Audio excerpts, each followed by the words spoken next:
en La Habana.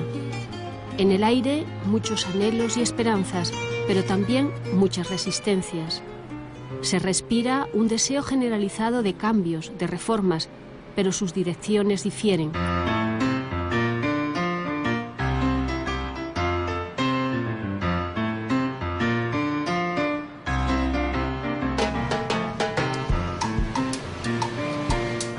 Unos desearían que fuesen profundos y abriesen también un régimen que contra viento y marea resiste ya más de medio siglo. Otros subrayan formas y tonos distintos, aperturas económicas como el nuevo impulso a los pequeños negocios privados, la posibilidad de créditos, iniciativas prohibidas hasta hace poco como la venta y compra de viviendas y coches. Con Raúl Castro en la presidencia, el gran objetivo es recuperar la economía cubana, hacerla más eficaz y productiva. Pero los límites están muy claros. La apertura económica no conlleva ni mucho menos cambios en lo político. Lo que está en marcha en términos oficiales es la actualización, sin prisa pero sin pausa, del modelo de la revolución. No se trata de política, se trata de economía.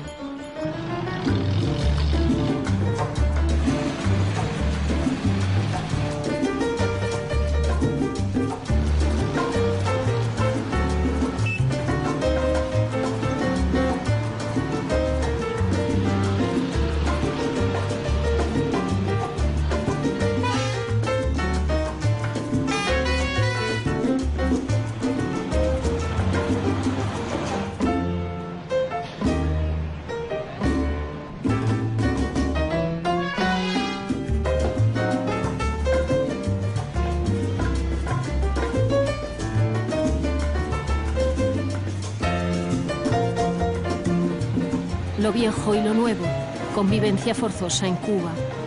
Viejas herencias de antes de la revolución que la necesidad mantiene en activo. Piezas de museo y objeto del deseo de coleccionistas que para algunos cubanos se han convertido en un cotizado medio de vida. El Buc de 1950 es la base del negocio que William y su socio iniciaron hace un año. Son lo que en Cuba llaman cuentapropistas. Pagan un tanto por ciento de sus ingresos al Estado y su licencia les permite trabajar con extranjeros y cubanos. Les llevan a recorrer la isla o bien pasean a recién casados y turistas por los lugares más representativos de La Habana. Su coche es algo más que un viejo almendrón, aunque quizá buena parte de sus piezas procedan de coches de fabricación soviética. Su valor ha subido ante las nuevas perspectivas, por ello no reparan en cuidados.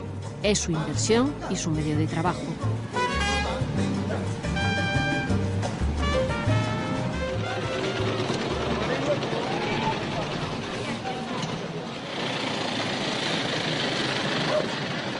El cuentapropismo, el trabajo por cuenta propia, no es nuevo. Desde 1993 ha sido, con altibajos, una de las salidas del régimen para hacer frente al periodo especial. La profunda crisis de los 90, provocada por el hundimiento de la Unión Soviética y del resto del bloque comunista europeo. Una crisis no solo económica, sino también social, con huellas aún visibles que han reflejado el cine o la literatura de autores cubanos como Leonardo Padura. Yo recuerdo que un hijo de un amigo mío que era muy ágil mentalmente, una vez cuando tenía 4 o 5 años le preguntaron: Michael, ¿y qué tú quieres ser cuando seas grande? Dijo: yo, extranjero. Porque ser extranjero significaba que podías ir a los hoteles, podías comprar en tiendas, podías comer mejor. Es decir, ya no eran las aspiraciones de ser astronauta, cosmonauta, médico, abogado, no, simplemente extranjero, y se resolvían los problemas. Y creo que esa respuesta de ese niño resumió lo que después sería esa generación. Es una generación que se ha ido de Cuba, sobre todo los más capaces, en una cantidad realmente muy notable, y los que han quedado en Cuba son gentes que tratan de buscarse la vida por cualquier medio y con la menor participación social posible. a diferencia de mi generación que sí creyó en esos proyectos colectivos. Y creo que ya los nietos de mi generación, esto sí absolutamente no creen en nada.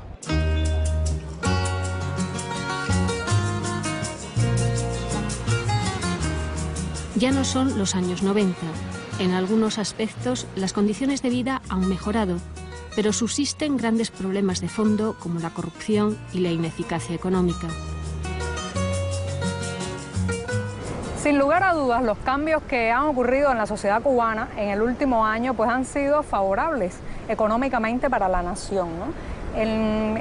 Raúl Castro tenía la posibilidad de elegir el camino de la reforma, de la flexibilización o llevar al país, conducir al país hacia un camino como Campuchea, ¿no? Escogió de alguna manera el camino de la apertura.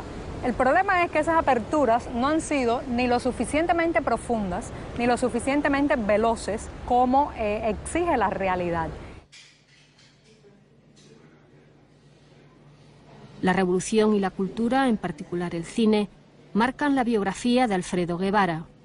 A sus 87 años no rehúye el debate, es más, lo busca en las universidades y con los jóvenes. En Cuba se va a producir, ha comenzado ya ese movimiento, una revolución que revoluciona la revolución. Hay que cultivar la diversidad y la confrontación, aceptar la confrontación. Se acabó la diversión, llegó el comandante y mandó a parar. Amigo personal de los Castro, Fidel y Raúl, Guevara ha recorrido con ellos el camino de la revolución. La tiranía ha sido derrotada. Aquí pensaban ser Una generación que, pese a su edad, mantiene el poder y quiere afrontar los nuevos retos. Ahora, con Raúl como símbolo del grupo, con el poder en la mano, desde luego, pero más importante es como símbolo. Nos toca a nosotros hacer la apertura. Es decir, yo creo que si se hubiera retrasado este movimiento revolucionante, nuestra generación hubiera quedado muy mal, porque de todas maneras se hubiera hecho.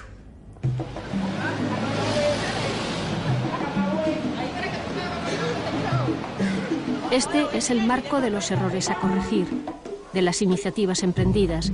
Como dijera en su día Fidel, dentro de la revolución todo, contra la revolución nada. Esta apertura hacia lo que ustedes llaman autónomos y nosotros llamamos cuentapropistas, es una apertura, es un retorno a la libertad, a libertades que no debieron nunca ser mal vistas. No es así. Nadie que trabaje con sus manos o con obras resultado de su imaginación, los artistas. ¿Por qué no veíamos mal a un artista y veíamos mal a un artesano? Yo asumo todos los errores de la revolución, me siento responsable de ellos también.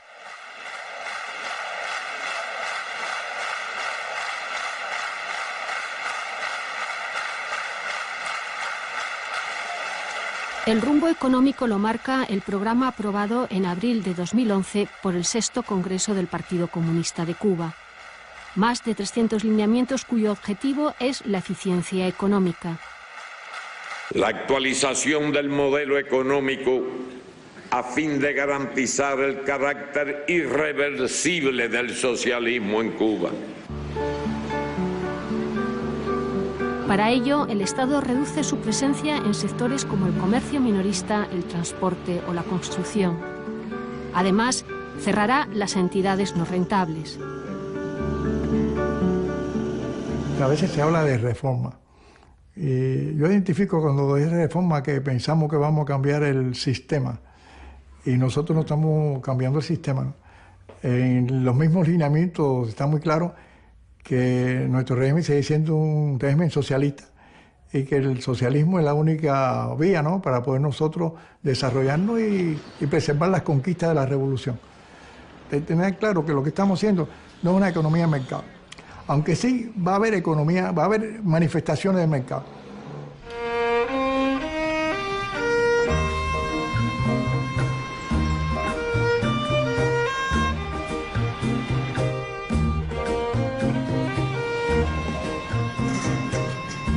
La iniciativa privada, que se fomentó ya en los 90 para enfrentar la crisis, se refuerza. Se amplían las actividades y su regulación se hace más flexible. Así, los cuentapropistas pueden vender bienes y servicios a entidades estatales, pueden alquilar locales y tendrán acceso a créditos bancarios y se les permite contratar empleados. Otra fórmula es arrendar determinados locales, como las barberías, a sus empleados públicos, que pasan así a trabajar por su cuenta. Se pretende además que la actividad privada absorba el recorte previsto de más de 1 millón de funcionarios.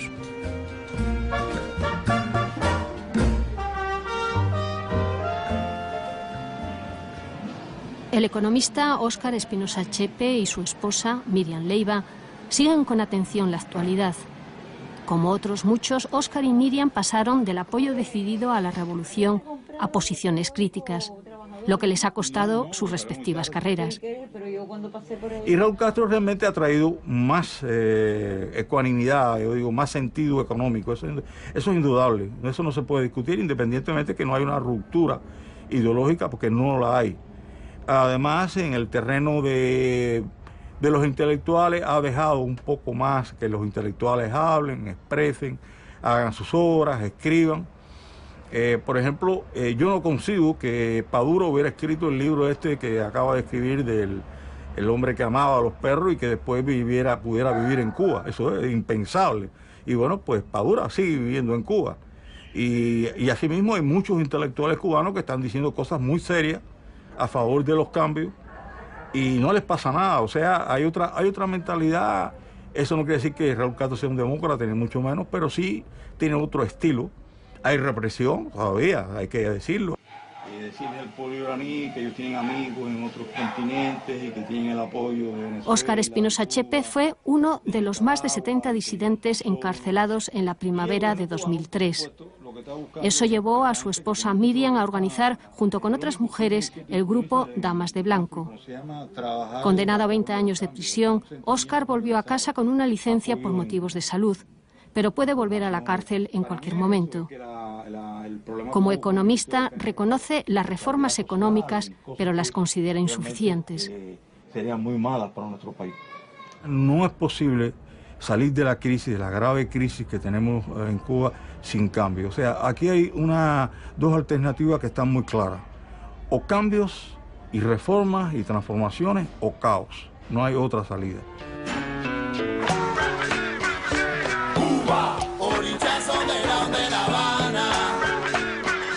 Los cuentapropistas son ya, según el Ministerio de Trabajo, más de 360.000. Pero no todos son nuevos.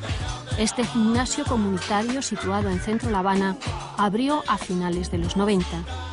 Funciona como cooperativa y entre sus clientes, desde deportistas de élite a personas que precisan rehabilitación, y en este caso no se les cobra la cuota de 100 pesos mensuales, unos 3 euros. Empezamos poco a poco ahí recuperando materiales y esas cosas para hacer el gimnasio. Lo construimos. El local lo conseguimos gracias a la colaboración del Consejo Popular. Como ustedes pueden ver, el gimnasio es comunitario. El precio es bastante asequible a la población.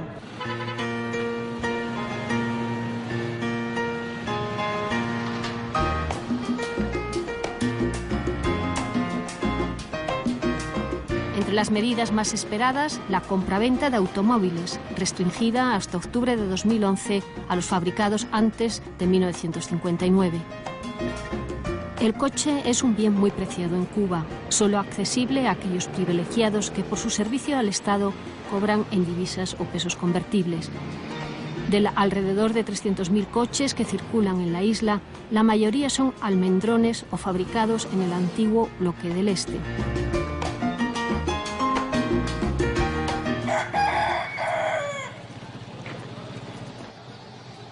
Iván abre su taller cada día tras dejar a su hijo en la escuela.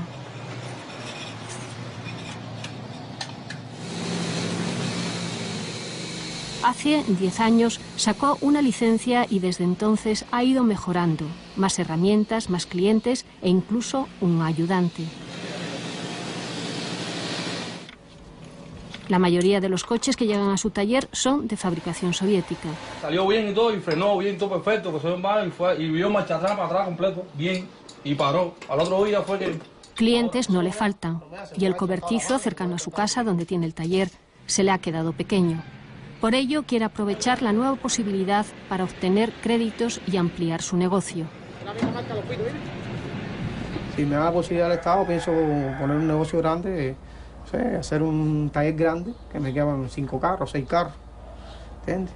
Y trabajar con más facilidades, brindar mucho más servicio.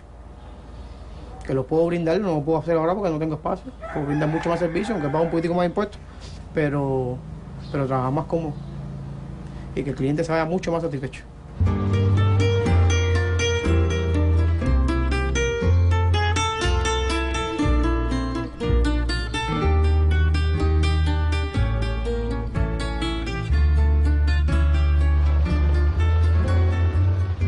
Iván vive y trabaja en Alamar, una ciudad levantada al este de La Habana en los años 70. Poco a poco se llenó de viviendas populares de estilo soviético. Los bloques se han ido deteriorando y junto a servicios estatales como la panadería, en la que se compra con libreta, ha surgido un nuevo comercio privado en el que se compra en pesos pero a un precio superior al de las bodegas estatales.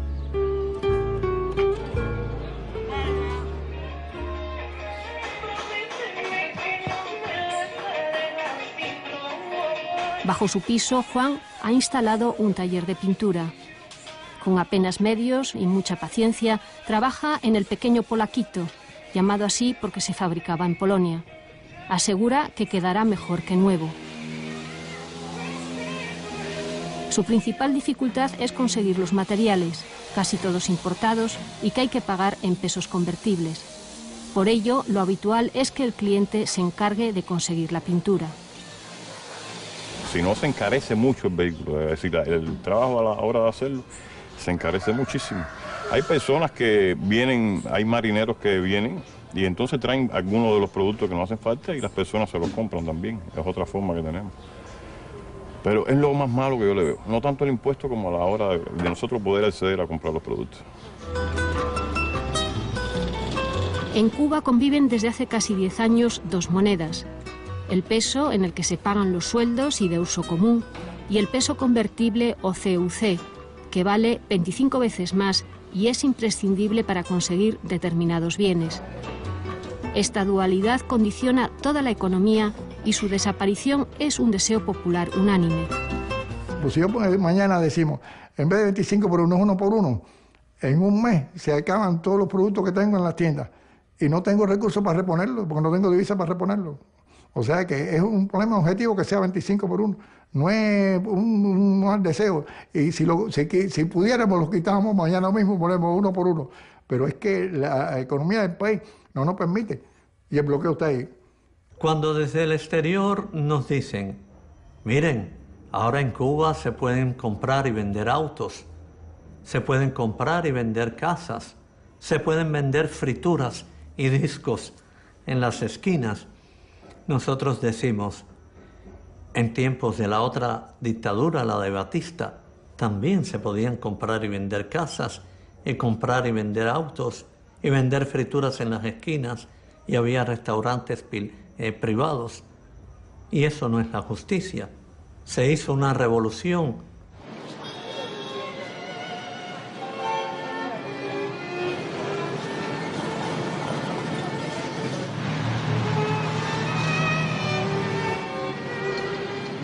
La vivienda es uno de los problemas endémicos. No solo es insuficiente, sino que además, según datos oficiales, más de la mitad de los edificios están en malas condiciones o en ruina, y no solo en La Habana.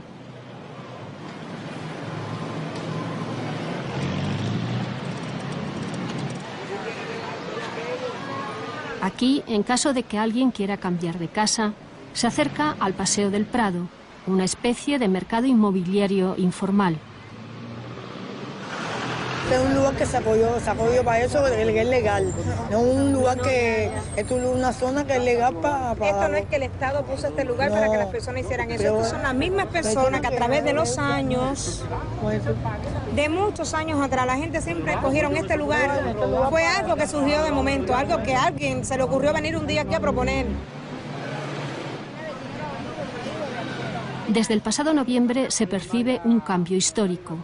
Carteles y ofertas imposibles durante más de 50 años. Se venden y se compran viviendas. Ya no solo se permutan. Sencillamente se ponen de acuerdo entre las partes. Visitan, unos a otros se visitan a ver si lo que tienen es lo conveniente, si las condiciones que se le explicaron son las adecuadas, si no hay cosas que no... Que todo esté lo más de acorde, que la oferta sea tal y como tú la necesitas. Y después se van a hacer los trámites legales a través de notaría, bufete y demás, todo lo que el Estado ha programado que se haga. Y ya, eso es todo. Y yo aquí estoy esperando encontrar lo mío. Y yo aquí esperando si encuentro mi permuta.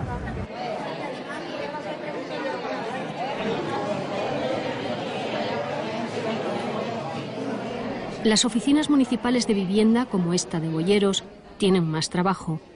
Desde primera hora, la sala de espera se llena de ciudadanos que desean hacer consultas. El próximo para Gelsi, la arquitecta de la comunidad. Allí, en aquella esquina, la rubia, gracias. La legalización de la compra y venta de viviendas abre nuevas perspectivas. Buenos días. Mira, para solicitar un dictamen técnico... Se mantiene así en esas condiciones. Se techó el patio y se cerró la terraza. ¿Qué tiempo demoraría hacer el dictamen ese, decir la visita? ¿Qué tiempo más o menos demoraría? No, 21 días. Registrar su propiedad, ¿sabes? Y este es el título de propiedad de ella. Todo esto es para sentarlo en el... Quien más o quien menos ha hecho obras en su casa. Por ello, los primeros pasos son el dictamen del arquitecto municipal que establece el precio legal y la actualización del título de propiedad. Resueltos los trámites, la nueva ley permite varias posibilidades. Quizás hay una pareja de personas mayores que tienen una casa grande, no la pueden mantener porque no tienen la capacidad, ¿no?, ni física ni monetaria para mantener una vivienda, tienen la posibilidad de venderla o permutarla por una más pequeña y obtener dinero, porque también, o dinero o bienes, porque se introduce la permuta compensada.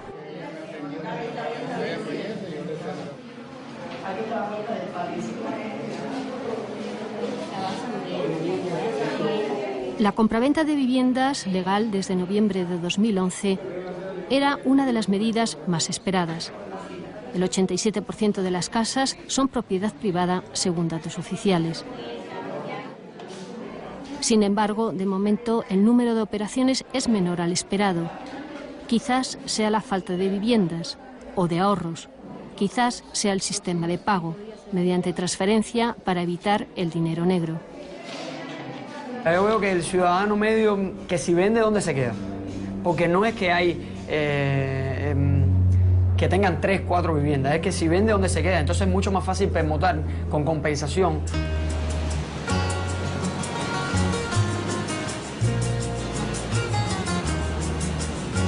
Las remesas que envían los cubanos en el extranjero a sus familiares, estimadas entre 800 y 1.000 millones de dólares anuales, son un salvavidas para un número importante de familias. Los sueldos apenas alcanzan. El salario real en estos momentos de los trabajadores cubanos mensual equivale a alrededor de $18 norteamericanos. El promedio mensual, la media mensual. Y desde el punto de vista del salario real, es menos del... se ha reducido en más de un 70%. Con respecto a los niveles de 1989. El propio presidente Raúl Castro ha reconocido públicamente que el salario no alcanza para vivir en Cuba.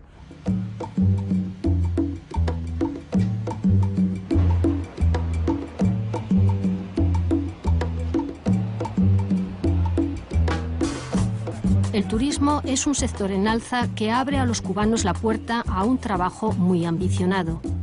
Permite el acceso a extranjeros, a sus pesos convertibles, a pequeños negocios, a favores retribuidos. Con menor esfuerzo y en menos tiempo, un maletero, por ejemplo, puede ganar más que un profesional bien cualificado.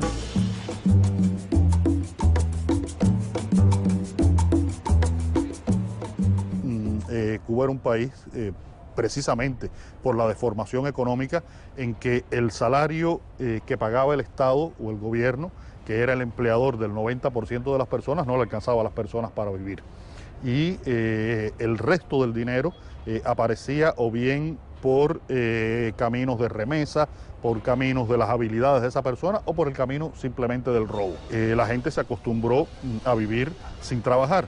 Era una de las aspiraciones de las personas. Incluso yo recuerdo que hace 5, 6, 7 años, incluso hoy lo puede pasar, le decía a la gente, oye, donde yo trabajo hay un puesto de trabajo, ¿te interesa ir a trabajar? Y las personas, antes de preguntar cuánto se ganaba, preguntaban, ¿y allí qué se resuelve? Porque con lo que se resolvía se ganaba más que con el salario. Era más importante resolver que ganar un salario.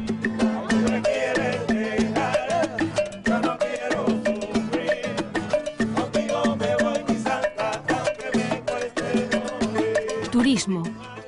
Cuba bate su récord. Más de 2.700.000 turistas visitaron la isla en 2011, según fuentes oficiales.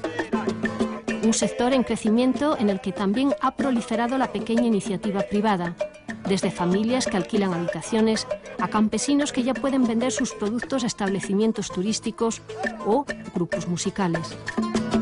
Nos da para vivir porque, bueno, tenemos la venta de los discos, tenemos algunas propinas.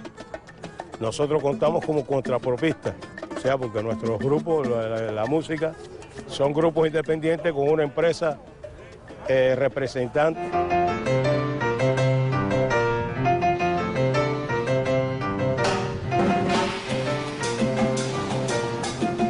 La bomba.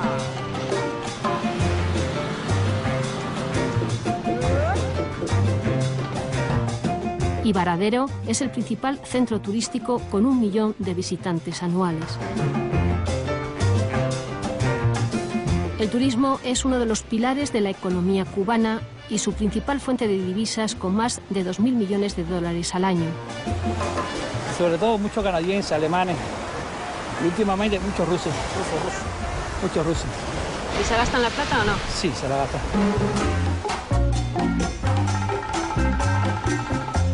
Es también un sector abierto a la inversión extranjera y el principal socio son empresas españolas, que gestionan la mayor parte de los hoteles de 5 y 4 estrellas.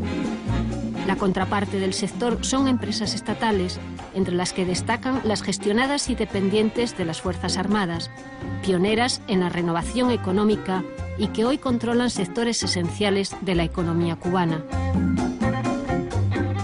¿Cuál es el gran peligro? Lo que vemos que ya se está realizando.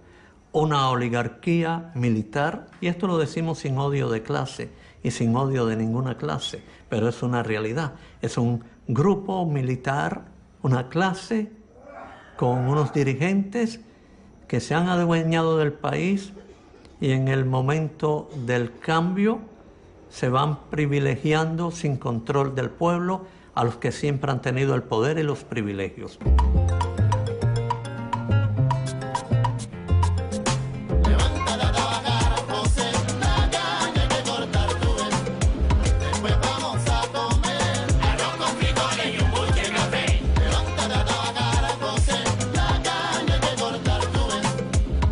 Ingenio de San Cristóbal.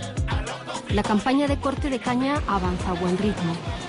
Nueva maquinaria que sustituye en parte al corte manual y renovados esfuerzos para intentar sacar de su decadencia a la producción de caña y de azúcar, bases económicas de Cuba durante casi 2 siglos. La unidad encargada de la caña la integran unos 250 trabajadores, cuya labor, además de la zafra, incluye la producción de alimentos para su propio consumo y la venta a terceros. Nosotros, como unidad productora, recibimos los beneficios del nuevo precio del azúcar, también con los nuevos lineamientos del partido. Ya ustedes están viendo la nueva tecnología que estamos adquiriendo gracias al nuevo precio de la caña. Ya hay los obreros, recibimos y percibimos mayor salario. Estamos alrededor de 800 pesos mensuales.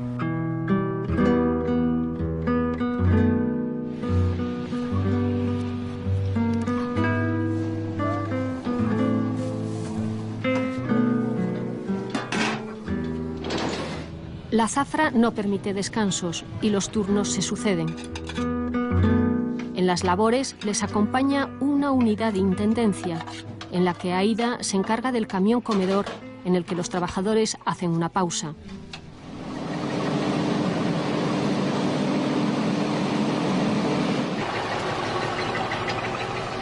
En esta campaña el lema elegido es Zafra de la Victoria. El objetivo es alcanzar 1.400.000 toneladas en total, muy lejos de los 8 millones producidos en 1990. ¿Qué estamos haciendo ahí? Ya estoy poniendo la tonelada cortada en el día de ayer, total, a los dos operadores, y las toneladas cortadas desde el inicio hasta la fecha. Pusiste 4 cuchillas. 4 cuchillas, y los segmentos cortos no se utilizaron. Hasta el momento no ha existido parada. No. Están las dos máquinas funcionando perfectamente. Para conseguir los objetivos, el mantenimiento de la maquinaria es imprescindible. Y la zafra va avanzando. Hemos tenido algunos contratiempos, pero pensamos que sale. Sale porque el esfuerzo de los compañeros está ahí pendiente cuando se rompe la máquina, cuando hay cualquier avería. Todo el mundo apoya y las cosas van saliendo.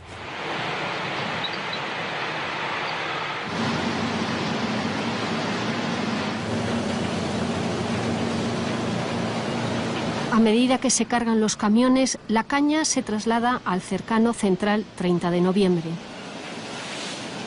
En esta planta se procesa la caña, se le extrae el azúcar y en parte se refina. Una producción en declive desde el fin de la Unión Soviética, su gran mercado y socio comercial. Desde entonces, Cuba ha dejado de ser el primer exportador mundial y el sector azucarero se ha reducido a menos de la mitad. Hoy apenas llega para cubrir su consumo interno. Nosotros ya la producción de los años 80 no se va a poder alcanzar porque ya nosotros de 156 centrales, en estos momentos hay 56 solamente activos. En estos momentos nosotros no estamos a los niveles que pudiéramos estar y se trabaja para aumentar la producción de caña, la producción de azúcar y en los próximos 4 o 5 años lograr la capacidad instalada que tenemos en estos momentos.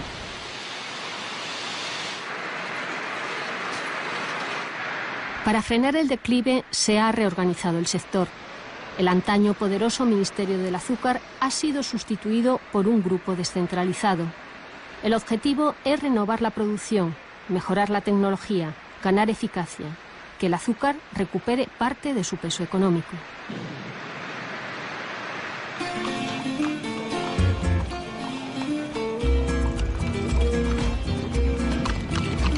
En las pequeñas ciudades como Cárdenas, la vida conserva otro ritmo.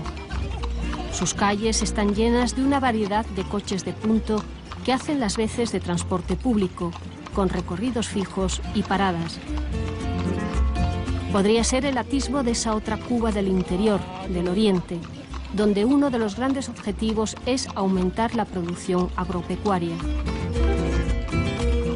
Dentro de la estrategia adoptada por el gobierno con Raúl, ha sido la prioridad número 1 fortalecer la producción de alimentos en Cuba y ha habido ya algunos crecimientos, lejos todavía de lo que necesita el país, pero sin duda ya se empiezan a ver algunos resultados.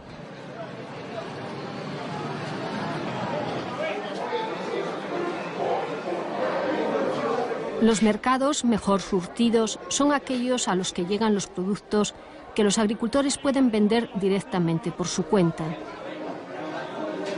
Pero su abundancia es engañosa.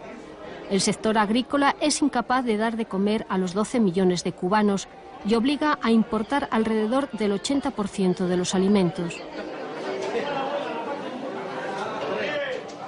Para incentivar la producción, se ha decidido arrendar tierras estatales improductivas a los campesinos y darles mayor libertad de venta. Mientras, se mantiene la libreta, en vigor desde 1963. Asegura un mínimo básico subsidiado, pero no alcanza para satisfacer las necesidades mensuales y cada vez incluye menos alimentos. Se trata de acabar con los subsidios generalizados y limitarlos a aquellos que los precisen. Algunos de los productos que nada más se podían conseguir por la libreta, por la libreta normada, ya se venden también en moneda, se venden también de forma liberada, a un precio mayor, que no es tan alto como el de las tiendas en divisa, pero tampoco es tan bajo como el de la libreta. O sea, que ahí nos vamos acercando a una relación más lógica de funcionamiento del comercio interno en Cuba.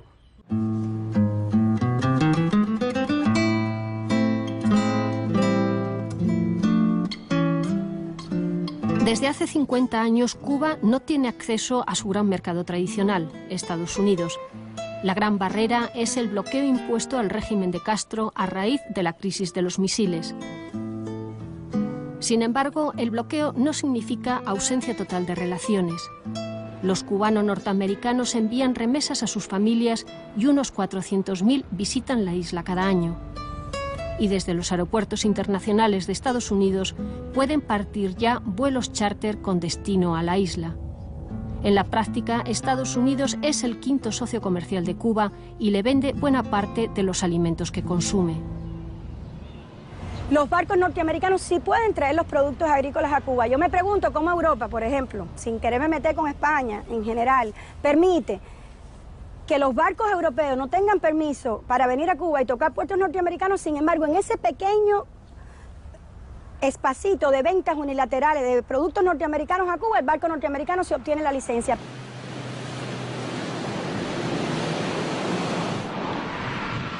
Sin embargo, el bloqueo impuesto por Kennedy y mantenido por los 9 presidentes siguientes pesa como una losa. Cada año, desde hace 20, la Asamblea General de la ONU lo condena por violar el derecho internacional, en particular la ley Helms-Burton, que de forma unilateral lo hace extensivo a cualquier país que comercie con Cuba y que condiciona las inversiones extranjeras en la isla.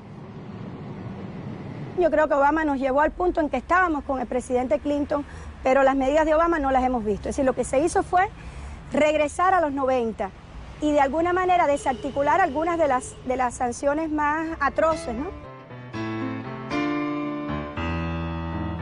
Excepto para los anticastristas más radicales, esta política es un anacronismo en el contexto internacional. Además, tampoco ha conseguido sus objetivos. Más que acabar con el régimen, le ha dado argumentos. Yo diría que el embargo es una gran coartada. Realmente el problema de Cuba, el gran embargo, es el que tenemos los cubanos aquí. O sea, el bloqueo que tenemos al desarrollo interno, a la iniciativa, a la laboriosidad del cubano. El embargo ha sido una coartada precisamente para justificar la represión, para echarle la culpa al embargo del desastre que hay aquí.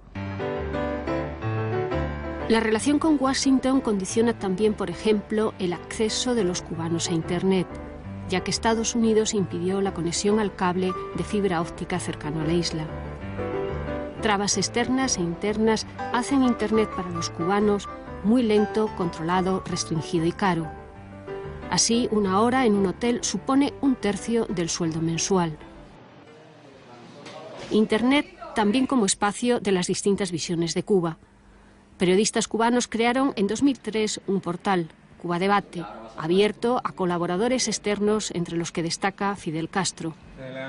Cuba Debate se presenta como un medio de información alternativa ante las campañas exteriores contra Cuba. El que vive en Cuba sabe, porque lo lee, porque lo conoce, porque se encargan las propias autoridades norteamericanas de discutirlo todos los años en el Congreso, que te asignan 20 millones de dólares para derrocar al gobierno cubano, y esos 20 millones no se van por el caño del agua, se los reparten un pedazo para allá, un pedazo para acá, y entre unos y otros para hacer la guerra contra un gobierno. El gobierno tiene que acusarnos con epítetos, decir que somos financiados por Estados Unidos o por otras partes, pero no se puede atrever a hablar del camino del pueblo.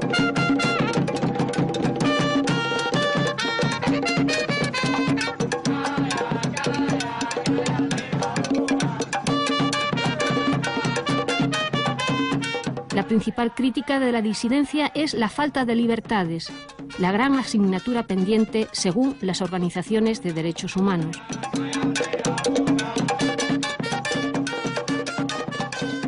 En el tema de derechos humanos, fundamentalmente en cuanto a derechos civiles y políticos, hemos tenido cambios, porque la situación ha empeorado. Es decir, cambios para ir a peor.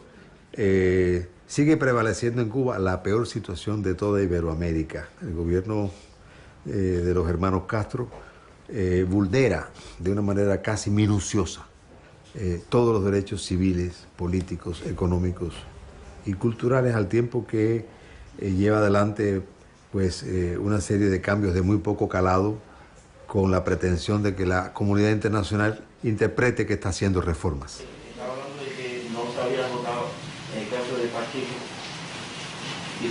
Elisardo Sánchez, fundador de la Comisión Cubana de Derechos Humanos y Reconciliación Nacional, calcula que en las cárceles cubanas hay más de 70.000 presos, de ellos unos 50 políticos. Al estar esto así en una casa no se ve, pero en realidad tenía un circuito integrado. Este es el micrófono. Este es el circuito integrado que amplifica. Llevábamos unos 2 meses grabando toda nuestra vida.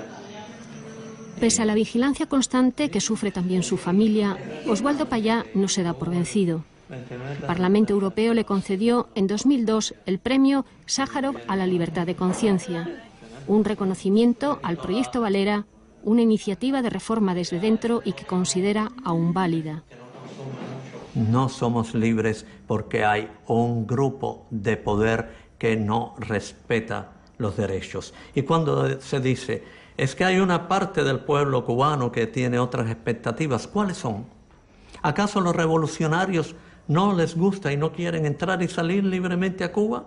¿Acaso no son los primeros que tienen paladares? Algunos tienen las grandes residencias. ¿O que quieren tener negocios?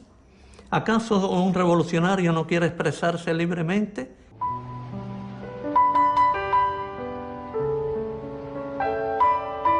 Sin duda, entre la disidencia, la batalla mediática la ha ganado en el exterior el blog Generación Y, que pretende mostrar el sentir de una generación fruto de la crisis de los 90. Hay mucha apatía, mucha indiferencia, mucho miedo a hablar, y en eso estamos atrapados los cubanos, entre la máscara, la simulación, el deseo de escapar, la sensación de que no se puede hacer nada desde abajo, de que todo tiene que venir orientado desde arriba, y eso es un mal que lamentablemente va a demorar mucho en erradicarse, ¿no? Sin embargo, la disidencia interna se presenta dividida y su relevancia es quizás mayor fuera que dentro. Va a haber cambios. Y en esos cambios realmente no sé cuál puede ser en estos momentos el papel de la disidencia interna, porque creo que falta o le faltaría coherencia, organización, unidad.